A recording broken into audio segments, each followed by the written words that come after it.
अस्सलाम वालेकुम प्यारे बच्चों, आज हम सबक इस्लाम में इबादत का तसव्वुर की मश्क का सवाल नंबर 4। हज के बारे में आप क्या जानते हैं? प्यारे बच्चों, इस सवाल के बारे में आज हम पढ़ेंगे। बच्चों, आपकी इस्लामियात की किताब के सफ़ा नंबर 16 पर आप देखें तो यहाँ पर ये हज के बारे में बयान किया गया है। ये देखें, हज। प्यारे बच्चों, हज एक माली और बदनी इबादत है। यानी अगर कोई इंसान हज का इरादा करता है तो उसके लिए उसको सफ़र करना पड़ता है। सफ़र करके मक्का मुकरमा में हज के लिए जाना पड़ता है। तो इस सफ़र के लिए पैसा चाहिए, यानी माल चाहिए। ठीक है, तो इस वजह से इसको माली और फिर बदनी इबादत इसलिए कहा गया है क्योंकि वहाँ पर जाकर फिर कुछ हज के मुनासिक हैं, कुछ हज के अरकान हैं जो इंसान ने अपने जिस्म के ज़रिए अदा करने होते हैं।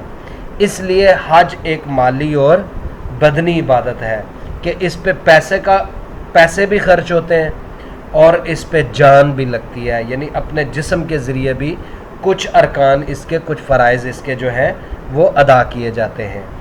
तो हज एक माली और बदनी इबादत है। ये इस्लाम का अहम रुकन है और हर साहिब इस्तिताअत यानी जिसके पास पैसा, माल और दौलत हो, जो हज का सफ़र करने की ताकत रखता हो, जिसके पास इतने पैसे हों कि वो हज के लिए सफ़र कर सके, तो उस मुसलमान पर ज़िंदगी में एक बार फ़र्ज़ है। यानी हज ये ऐसी इबादत है जो ज़िंदगी में एक बार फ़र्ज़ है, और वो भी उस पर जो साहिब इस्तिताअत हो, यानी जिसके पास इतने पैसे हों कि वो हज कर सकता हो, उस पर ज़िंदगी में एक बार फ़र्ज़ है।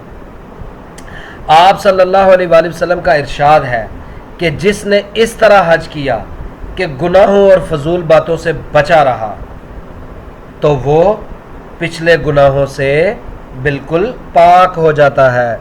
यानी आप सल्लल्लाहु अलैहि वसल्लम ने इरशाद फरमाया कि हज के दौरान जो इंसान गुनाहों से, फजूल बातों से, झूठ से और बाकी छोटी छोटी गलतियों, ख़ताओं से बचा रहा, अपने आप को बचा कर रखा और सही तरीके से हज अदा किया, तो हज की वजह से, हज की बदौलत अल्लाह ताला इंसान के पिछले गुनाहों को बिल्कुल माफ़ कर देता है।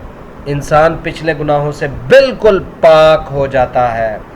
हज कितनी बड़ी इबादत है कि जिसकी वजह से मुसलमान अपने पिछले सारी ज़िंदगी के गुनाह माफ़ करवा सकता है। हज एक ऐसी जामे इबादत है, जामे इबादत कहा जाता है जिसमें काफ़ी सारी चीज़ें शामिल हों, उसको कहते हैं जामे। हज एक ऐसी जामे इबादत है जिसमें दीगर इबादत की रूह शामिल है। यानी हज में बाकी इबादत की भी कुछ ना कुछ जुज़ अज्जा जो है, कुछ ना कुछ जो है वो हिस्सा शामिल है। बाकी तमाम इबादत की रूह जो है वो हज में शामिल है। हज का हर मरहला रूहानी व इखलाकी तरबियत का हामिल है।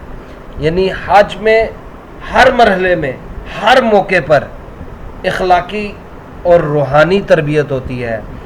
इंसान की ज़ुबान और इंसान की सोच को पाक करता है हज के अज़ीमुश्शान इज्तिमा, यानी बड़ी शान वाला जो इज्तिमा है हज का, जिसके ऊपर इज्तिमा कहते हैं, बहुत सारे लोग जब इकट्ठे होते हैं तो उस इकट्ठ को इज्तिमा कहा जाता है। तो हज के अज़ीमुश्शान इज्तिमा से उम्मत मुस्लिमा की शान व शौकत का इजहार होता है। यानी उम्मत मुस्लिमा की इज़्ज़त और गैरत का इजहार होता है, और इत्तेहाद व यगानगत का अमली मुजाहरा भी, यानी मुसलमानों के इकट्ठे होने का और एक होने का जो अमली मुजाहरा है وہ بھی حج کے موقع پر ہوتا ہے۔ حج کا اصل فائدہ روحانی تربیت ہے، یعنی روح کی تربیت ہے۔ حج یعنی یہ قرب الہی کا بہترین ذریعہ بھی ہے، اللہ تعالیٰ کا قرب حاصل کرنے کا۔ قرب الہی یعنی اللہ تعالیٰ کے قریب ہونے کا، اللہ تعالیٰ کے قریب ہونے کا ایک بہترین ذریعہ بھی ہے۔ آپ پیارے بچوں، آپ اس سوال کو یہاں تک اچھی طرح سے یاد کیجئے گا، یہاں سے لے کر، اور جو سوالات آپ سے پوچھے جائیں گے ان کے مناسب جواب منتخب کیجئے گا۔ اللہ حافظ۔